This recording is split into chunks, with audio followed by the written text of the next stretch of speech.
Hey everyone, welcome back to my new mini blog. দুদিন ধরে শরীরটা সেরকম ভাবে ভালো যাচ্ছে না, সেই জন্য কোনো রকম ভিডিও এডিট করা আমার পক্ষে সম্ভব হচ্ছিল না, সেই জন্য সেরকম কোনো ভিডিও আমি আপলোড দিতে পারি। অ্যাকচুয়ালি শরীর ভালো না থাকলে কোনো কিছু কিন্তু ভালো লাগে না। যাই হোক, এই দিন আমাদের মা ছেলের জন্য ছিল ভীষণ আনন্দের দিন, কারণ এই দিন আমরা দুজনেই বন্দিদশা থেকে মুক্তি পেয়েছিলাম।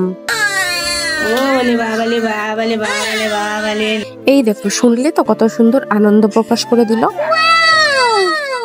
ওকে সুন্দরভাবে ধুয়ে মুছে সাফ করে দেওয়ার পরে ওকে মাটিতে নামিয়ে দেওয়া হলো, যাতে ওর মিমি ওকে তুলে নিতে পারে। যারা বোঝেনি তাদেরকে বলে দিই, এই দিন ছিল আমাদের আতর ওঠার দিন, তাই ওকে ধুয়ে মুছে পরিষ্কার করে নতুন জামা কাপড় পরিয়ে রেডি করে দিচ্ছে। আর এদিকে অলরেডি আমারও স্নান কমপ্লিট হয়ে গেছে, বলতে পারো এক সপ্তাহের কাছাকাছি আমি সেভাবে ভালোভাবে কিন্তু স্নানই করতে পারি। এদিন মাথা ঘষে ভালোভাবে পরিষ্কার পরিচ্ছন্ন ভাবে স্নান করে নিজেকে যে কতটা ফ্রেশ মনে হচ্ছিল যে কি বলবো। আমি যতক্ষণ রেডি হচ্ছিলাম আমার সোনা কিন্তু ঘুমে কাদা। অনেকদিন যেহেতু রান্না বান্না কিছুই করা হয়নি, তাই মাকে বললাম তোমাকে আর রান্না করতে হবে না, আমিই করে নিচ্ছি রান্না। ডেলিভারির পরে এই প্রথম চিকেন রান্না করতে, তাই রান্না করতে করতে কিন্তু প্রচুর পরিমাণে আমার খিদে পেয়ে গেছিল। সেই সময়টাই রান্না হতে হতে দেখ কুচকুসোনা ঘুম থেকে উঠে কান্না করতে শুরু করেছে। তাই বুনুকে বলি তুই একটু ওকে দেখ, ততক্ষণে আমার রান্নাটাও কমপ্লিট হয়ে যাবে। তো আজকের ভিডিওটা এই পর্যন্ত। ভিডিওটা তোমাদের কেমন লাগলো লাইক কমেন্টস করে অবশ্যই জানিও।